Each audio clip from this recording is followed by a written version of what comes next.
This is Anna Karen Bettis. This is my daughter Bella, and I got recently asked what languages do I recommend for freelance stay-at-home moms. If you're at home and you're thinking about freelancing, I specifically decided to go with learning languages that pertain to WordPress. There are millions of WordPress sites. It actually powers, I believe, about 30% of the entire internet. So there's plenty of freelance work that you can do within WordPress. If you're gonna think about doing WordPress development, whether it's customizing themes or creating plugins, some of the languages that you want to learn are the basic basic coding front-end languages. You want to start with your HTML, CSS, JavaScript. Then for your back-end, you're definitely going to want to learn PHP, and you want to learn how PHP will interact with JavaScript.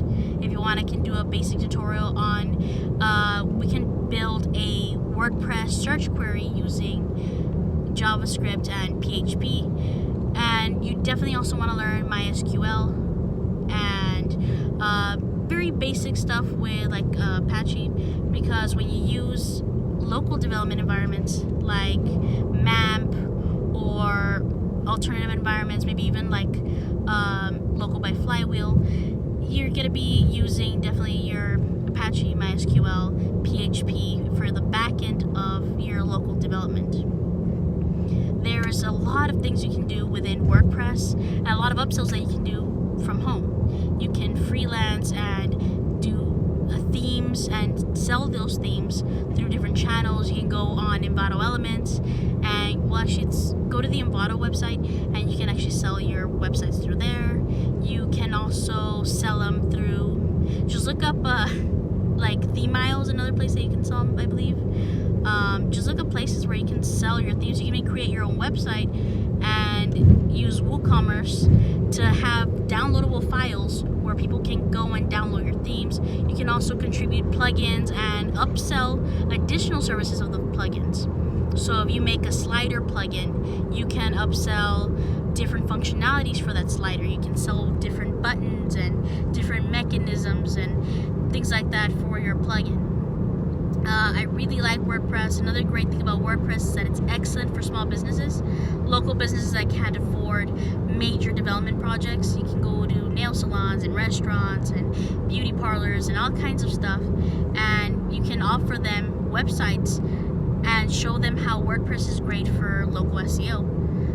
WordPress is a blogger platform, was originally a blogger platform, so it's amazing for SEO ranking, because it was intended for blog posts, and blog posts are what really make up the internet. When you search something, you come across blog posts generally. If you search how to do a specific thing, how to do a home project, or if you're looking for your symptoms, you're going to generally find blog posts that cover that. If you're a mom and you're looking for, I don't know any mom who has never come across Baby Center. Baby Center is more of a forum, but there's lots of good articles you can find via babycenter.com. So really, I really recommend WordPress being a stack to learn. Now, another thing you can probably learn would be MeanStack. That's another thing that I'm really getting into right now. Is I really like the MeanStack, which is MongoDB, Express, Angular, and Node. I like that you can build all kinds of really cool projects with that, like web apps, and I think that's really cool. So I'm actually going that route as well, because you can't really develop web apps with WordPress. So I want to have those two really cool, those two skill sets. There's also another thing that isn't related per se to development that you can learn from home is going to be UX design, something I'm very interested in as well, and it actually doesn't require coding. You can learn UX design and use tools like InVision and my favorite tool, which is going to be Adobe XD, and you can just design websites. Now, if you use Adobe XD, you can actually pair it with a software called Avocode. Avocode is really cool because it spins whatever you create in Adobe XD, and you can actually make it into spin it into code. It's really cool. You don't need to know code, and you can get really nice stuff. You can create some amazing sites. Another thing you can actually use if you're only doing web, I'm gonna say it, like if you're only doing websites and you're gonna create responsive websites, is that you can use Webflow. I'm not personally a big fan of Webflow. I think that WordPress is superior in my opinion, but you can create some amazing sites using Webflow. It's very easy to use, very intuitive, and even if you learn basic CSS and JavaScript, you can make amazing tweaks to it. And you don't have to know coding to start on Webflow. I think that for SEO ranking, your better shot is WordPress. I think that businesses will get more out of WordPress than Webflow, but it is something to look into if you're interested, and give it a shot. You can start creating sites right now, and it's like a WYSIWYG, but I think you can create sites that are more sophisticated in design than what you would get with a Wix or a Squarespace. Also, I've seen some people market their Webflow projects to people who are creating apps and different softwares who may not know how to market their site online, or just need something like a portfolio. So if you want to look for businesses that are interested in portfolio based, and that's when those are the ones you're going to want to pitch Webflow to. It's another freelance opportunity for you guys. You can also go on Upwork and offer Webflow services. I know that for WordPress, it's very, I think I've actually seen Webflow outdo pricing than WordPress development in Upwork. I've seen it go up to $99 for Webflow. Some Webflow freelancers are charging $99 an hour, versus in WordPress there are a couple people charging that much, but someone like me who's a junior developer for WordPress would probably be charging around the $57 an hour. Also, if you, again, like I mentioned, UX, if you're interested in that, you can probably charge about $57 an hour. Very good.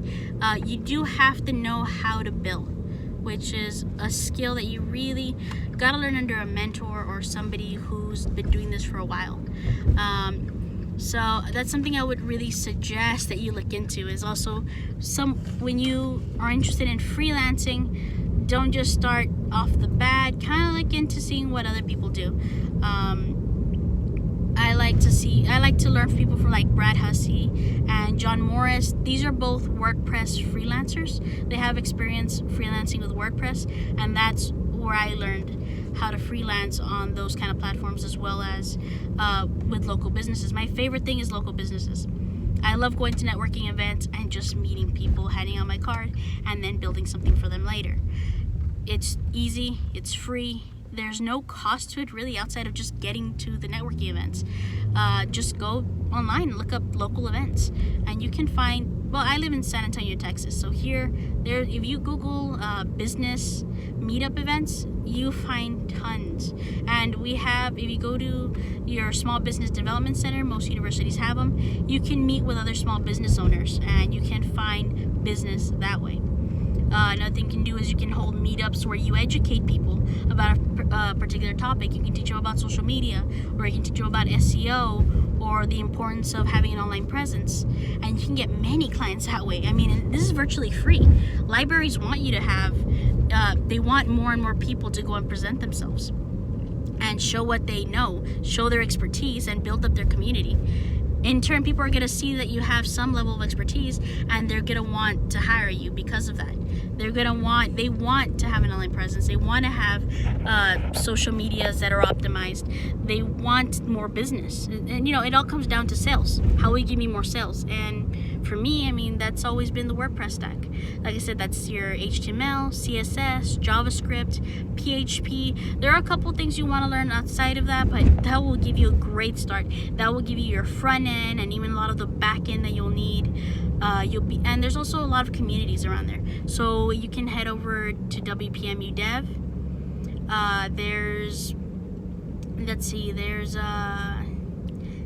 Can't think about it. It's beer bag. What's the name of it, honey?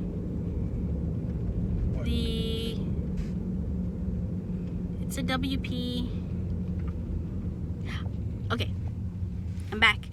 WP Elevation. WP Elevation is another really great asset for coming up with your proposals. So I highly recommend WP Elevation. They have a really great stuff for free. If you sign up for the email list, they actually give you a proposal that you can download, and has it's a really well written proposal that'll cover you on basically every legal, it's not legal advice, but it has a lot of legal stuff in there that will protect you. So if you have any issue with a client, I thought it was a really cool resource. There's tons of resource, and there's lots of other developers out there. There's lots of resources online, so if you ever get stuck, you can Google it, and I don't think you'll get lost. If you're interested in for me to go over these things, or maybe teach basic HTML, CSS, JavaScript, or anything specific to WordPress, I'd be happy to do so. Until next time, and thank you so much for the questions for the person who had asked me. Bye.